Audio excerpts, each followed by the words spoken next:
Good morning everyone. हमारा जो chapter number 2 है गौतम का हंस, उसे ही कंटिन्यू करेंगे। उससे पहले पिछले वीडियो में हमने क्या देखा वो जरा समझ लेते हैं। तो देवदत्त और गौतम दोनों कजिन ब्रदर है, बराबर है।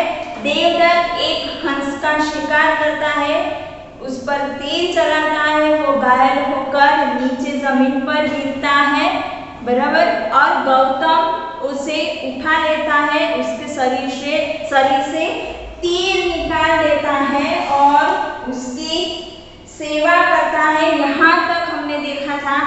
आगे हम नेक्स्ट पेज देखेंगे, पेज नंबर 14 पर। आपको भी अपनी बुक ओपन रखनी है, बराबर है, और मेरे साथ आपको भी चैप्टर पढ़ना है।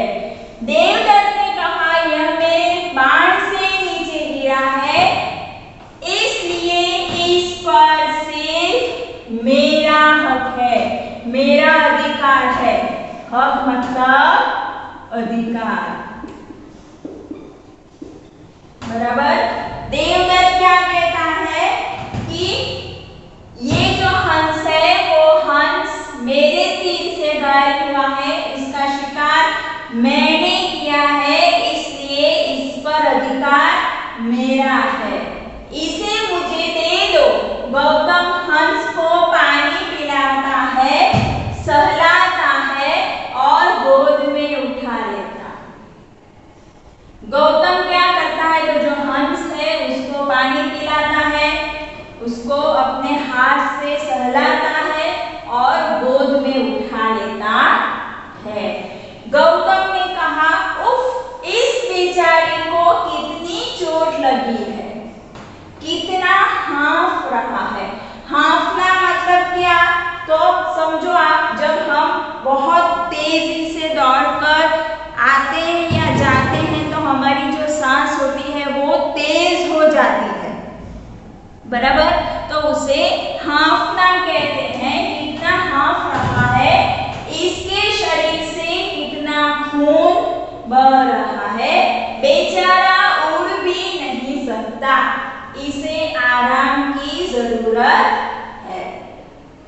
देवदत्त कहता है मैं कहता हूं इस हंस को मुझे सौंप दो, इस पर केवल मेरा अधिकार है। आप समझो, जो मारता है किसी को उस पर उसका अधिकार होता है, या जो उसे बचाता है उस पर उसका अधिकार होता है। तो जो व्यक्ति हो या कोई भी हो, उसे कोई तकलीफ से बचाता है तो उस पर उसका अधिकार ज्यादा रहता है। गौतम ने कहा यह अधिकार जताने का नहीं, मासूम पर दया दिखाने का समय। हंस तो बोल भी नहीं सकता है, बराबर। हम तो बोल सकते हैं कि भाई मुझे पेट में दर्द है, सिर में दर्द है, मुझे यहाँ पर चोट लगी है, मुझे बुखार है, बराबर। तो हम तो बोल सकते हैं, लेकिन जो पशु पक्षी जो प्राणी हैं वो बोल नहीं सकते। हंस अभी बहुत जख्मी है लेकिन वो बोल नहीं सकता, इसलिए गौतम को उस पर दया आ रही है और इसीलिए वो कहता है कि ये अधिकार जताने का टाइम नहीं है कि भाई ये किसका हंस है, लेकिन उस पर दया दिखाने की जरूरत है, इसे हमारी मदद की जरूरत है। यह हमारे स्नेह और प्यार का प्यासा है, इसे मरहम पट्टी लगानी पड़ेगी, इसको ठीक करना पड़ेगा। अभी ये टाइम नहीं है कि ये हंस किसका है। गौतम इस तरह से देवदत्त को समझाता है। आगे देखेंगे,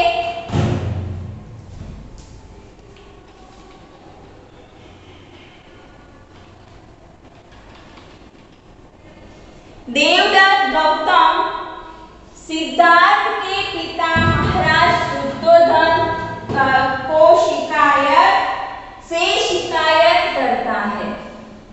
गौतम के पिता नाम क्या है उसका महाराज शुद्धोधन से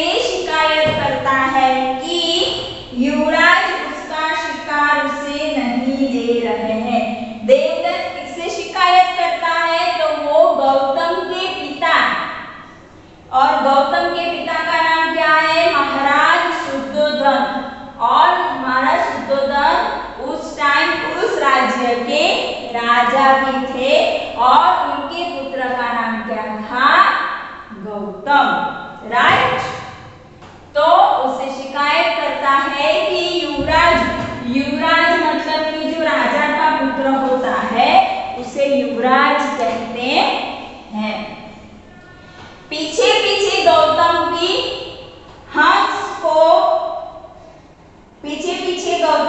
हंस को लिए दरबार में प्रवेश करते हैं। शुद्धोधन ने कहा, गौतम, हंस, तुम देवदत्त को क्यों नहीं दे रहे हो? आखिर बाण तो उसी ने चलाया है। राजा जो थे उनके टाइम ऐसा था कि जो शिकार करता था वो शिकार ही, जो शिकार होता था पशु या पक्षी या कुछ भी, तो जो तीर चलाता था उसका उस पर अधिकार होता था। इसलिए शुद्धोधन भी क्या कहते हैं कि देवदत्त को हंस दे दो क्योंकि उसने ये शिकार किया है। राइट, यहाँ तक आपको समझ में आया होगा, बराबर है।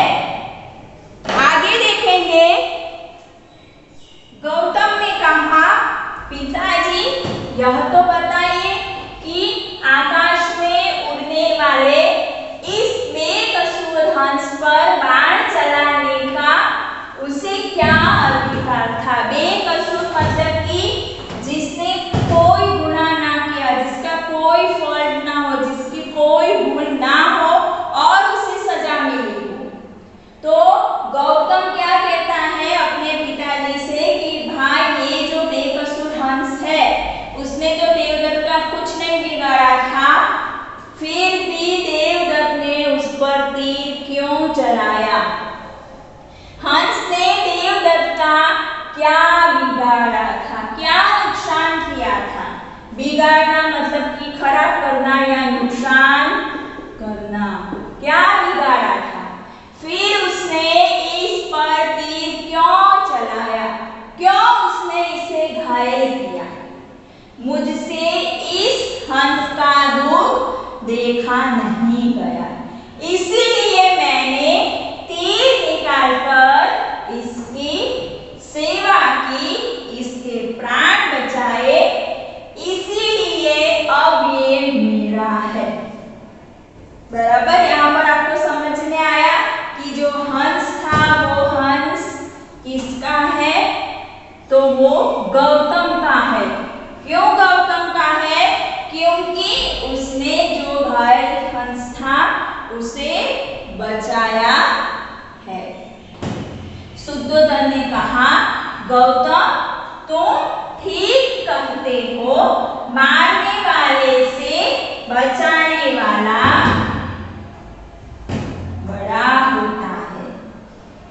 शुद्धोधन ने भी गौतम से कहा कि जो मारता है उससे बड़ा बचाने वाला होता है, इसलिए अब ये हंस तुम्हारा है। तो अंत में हंस किसका हुआ? तो गौतम का हुआ। महाराज शुद्धोधन गौतम के पक्ष में निर्णय देते हैं और देवदत्त निराश लौट जाता है। हंस को किसने मारा था? तो देवदत्त ने। किसने बचाया था? तो गौतम ने। इसलिए जो डिसीजन था, बराबर, जो फैसला था वो किसके पक्ष में आया? तो गौतम के पक्ष में आया। इसलिए जो देवदत्त था वो निराश होकर लौट जाता है और हंस गौतम को मिलता है। तो स्टोरी एकदम आपके लिए इजी थी और आपको ये चैप्टर समझ में भी आया होगा। Thank you.